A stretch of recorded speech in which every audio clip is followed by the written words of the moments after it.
Der Kirche, den du selbst erbaut hast. In diesem Video wirst du lernen, während die Mauern, die dich zurückhalten, nicht aus Stein und Turtle bestehen, sondern aus den lautlosen, giftigen Gedenken, die du jeden einzelnen Abend zum Essen eingeladen hast. Schau dir den Hund an.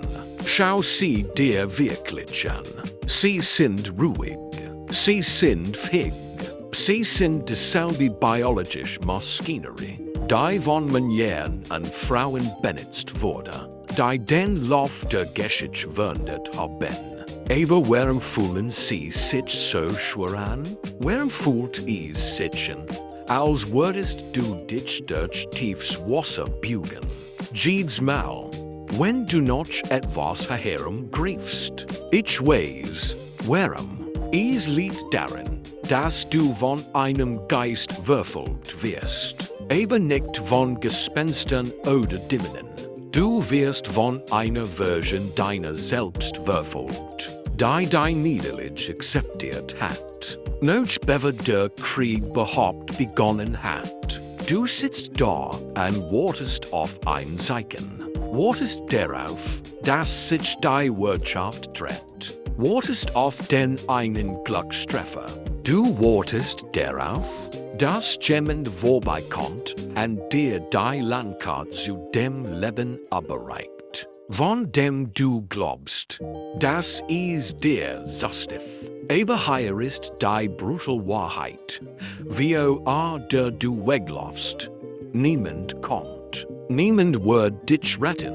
Und das Schlimmste darin, du wurdest darauf programmiert, zu glauben, dass das okay ist. Man hat dich belegen. Man hat dir gesagt, dass dein Umstand dein Ziel bestimmen.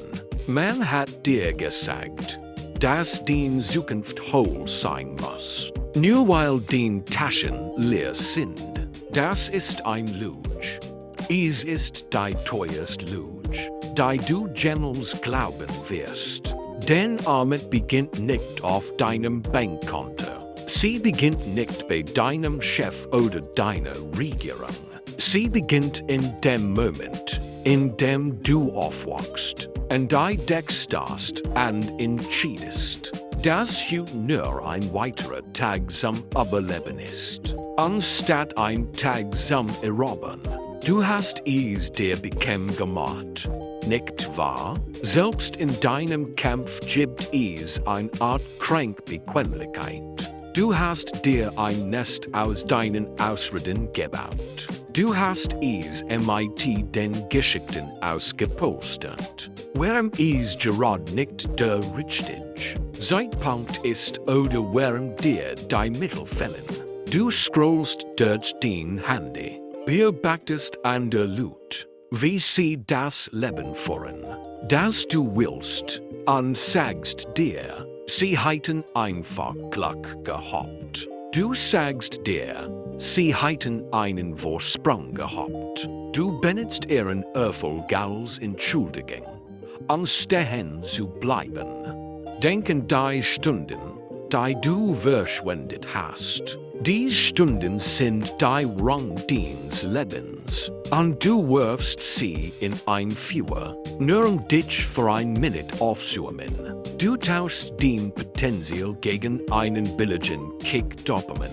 Du suchst langsam und methodisch die Person, die du eigentlich sein solltest. Und das erschreckend ist, du magst die Verfallnis nicht einmal. Sie ist Lies. Es ist die Stil eines Lebens, das nur auf 20% Kapazität läuft. Du gehst auf Nummer sicher.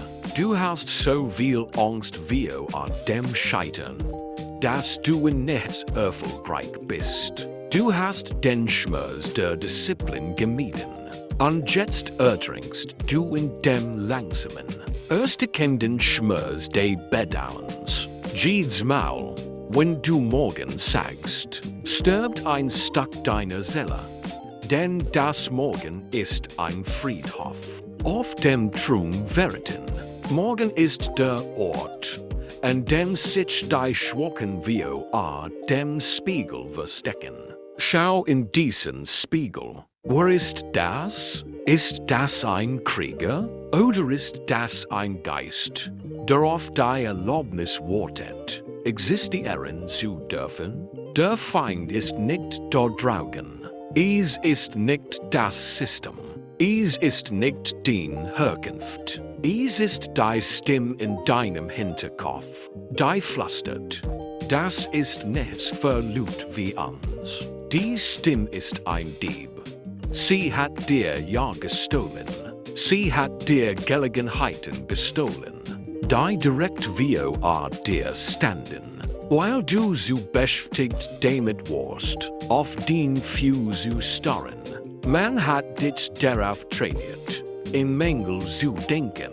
Du siehst einen gucken und fragst dich, wie klein dein Stock sein wird, anstatt dich zu fragen, wie man den offenbart. Das ist die Denkweise der Gebrauchenen.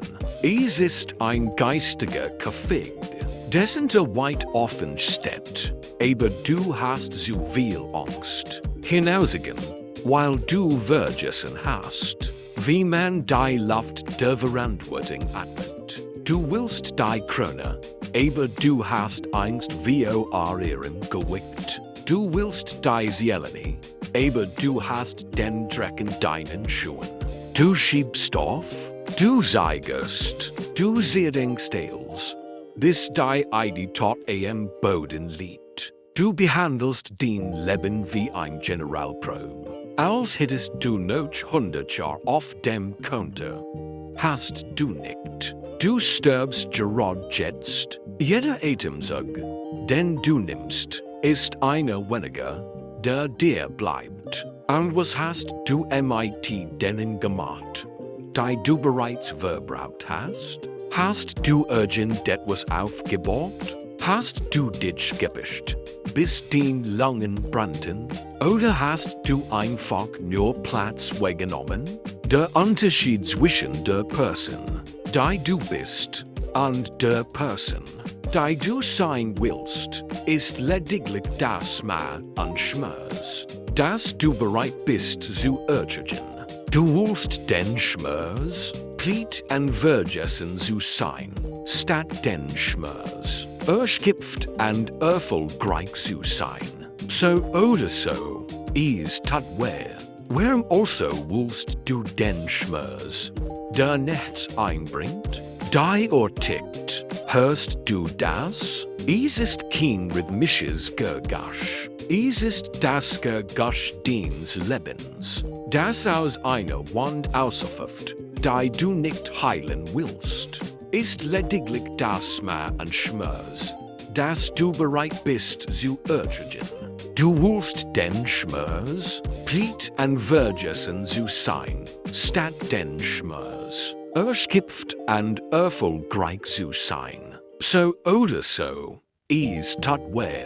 Warum also willst du den Schmerz, der nichts einbringt? Die tickt, hörst du das? Es ist kein rhythmisches Gergasch. Es ist das Gergasch deines Lebens, das aus einer Wand ausläuft, die du nicht heilen willst. Jeden Tag, an dem du gleich bleibst, triffst du eine Entscheidung.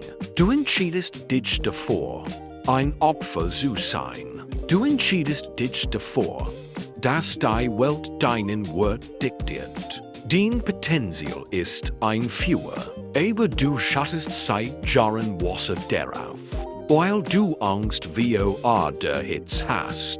Du hast Angst davor, was die Leute sagen würden, wenn du scheiterst. Du hast Angst davor, wo du werden musstest, zu gewinnen. Aber lass mich dir sagen, worüber du wirklich Angst haben solltest. Hab du diese Angst davor, 80 Jahre alt zu sein, in einem Sessel zu sitzen und zu merken, dass du den Funken hattest, dass du das Talent hattest, dass du die Chance hattest und dass du alles wegwerfen hast, weil du müde warst? Habongst vor dem Moment, in dem du erkennst, dass din armet kein Geldmängel war, sondern ein Mängel an Macht. Es ist keine Zeit mehr für Vielheit. Es ist keine Zeit mehr für Bold. Die Welt schert sich nicht den Absichten.